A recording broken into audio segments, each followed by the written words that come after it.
সংবিধানে কি তত্ত্বাবধায়ক সরকার আছে নাকি নাই? পঞ্চদশ সংশোধনী বাতিল করেছে হাইকোর্ট। তাহলে কি ত্রয়োদশ সংশোধনী বহাল? কিন্তু ত্রয়োদশ সংশোধনী তো বাতিল করেছিল আপিল বিভাগ।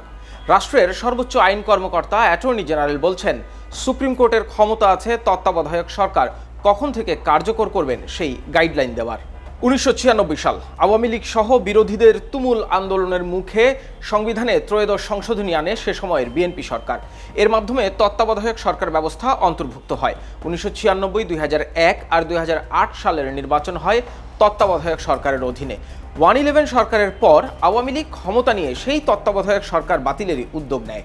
2011 সালে সর্বোচ্চ আদালত তত্ত্বাবধায়ক সরকার ব্যবস্থা সম্পর্কিত সংবিধানের ত্রয়োদশ সংশোধনী বাতিল ঘোষণা করে রায় দেন। সংবিধানের 15তম সংশোধনের মাধ্যমে ফিরিয়ে আনা হয় রাজনৈতিক সরকারের অধীনে নির্বাচন, যেটি 2024 সালেই আবার বাতিল করে হাইকোর্ট।